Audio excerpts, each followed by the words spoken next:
you're looking at a Maglite, an undeniable classic of the gear world, enduring design, and without question one of the most solid and nigh indestructible pieces of gear you can get.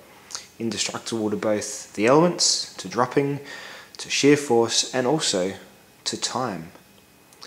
And one might also say to innovation. Because while you get a very, very fit and strong frame made of aircraft grade aluminium, is there any other kind of aluminium? High polish, very good clicky switch on the side, large deep reflector. Everything seems to be coming up daisies, doesn't it? Until we get to a very critical aspect of operating a torch.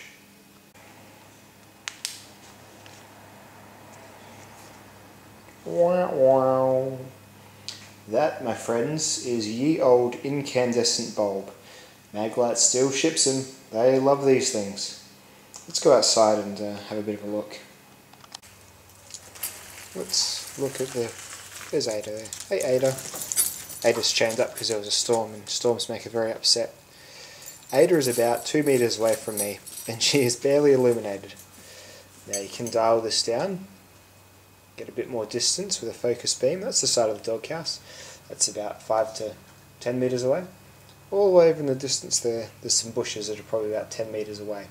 Now what you must admit about Maglites is no matter what bulb you've got in there, they are truly the masters of throw. That deep reflector does definitely push the little amount of candle power quite far.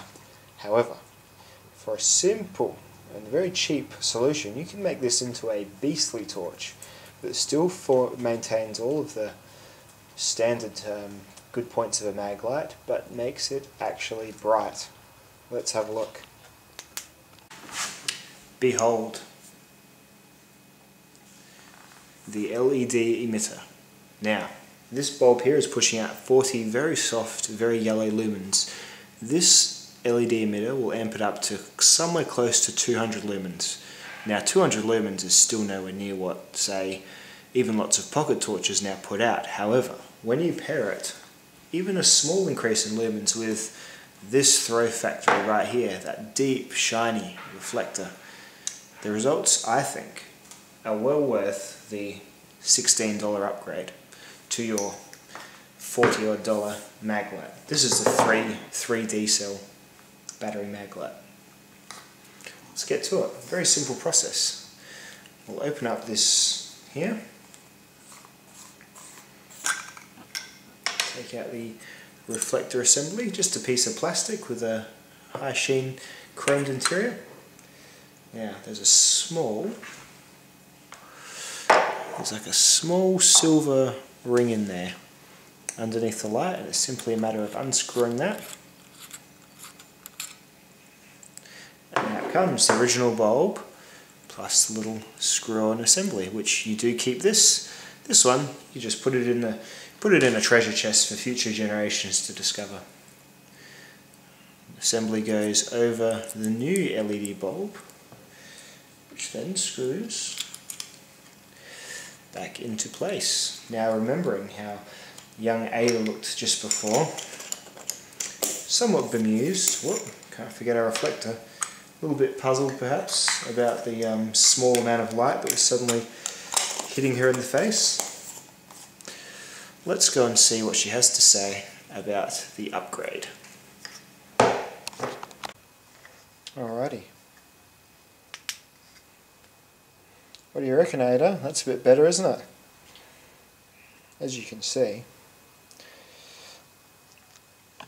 the power of the torch has been much increased. And this isn't even its final form. Let's dial it in for a super close beam. And whilst still not being ultra bright, you could, if you had binoculars, you could see pretty high detail of what's inside that bush there. Onto the doghouse, and onto the puppy dog. Wide lens, Get that big Maglite hole in your vision there.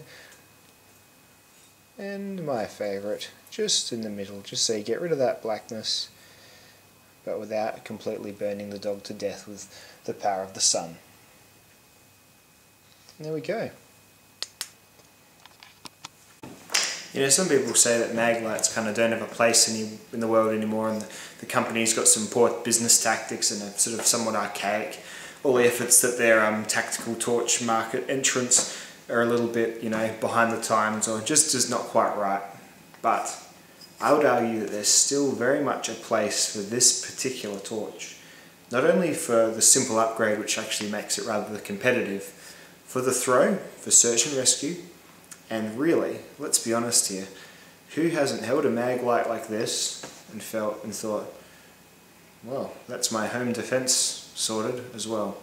Keeping one of these next to your bed, you've got an all-in-one investigative tool for those things that go bump in the night, I suspect. Scanning, scanning, scanning. Oh my god, pedophile, dunk. You know, just an example of a nefarious person who would break into your house. Not really, but there you go.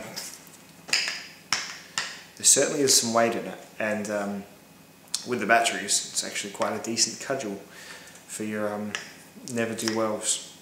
So rather than grabbing the hockey stick or grabbing the cricket bat, I would suspect it would be just as efficient to grab the Maglite to blind them and then hit them. So that's your home defense sorted, and one of the things that keeps these still relevant no matter how little they change about the design. Thanks for watching, guys. I'll see you later.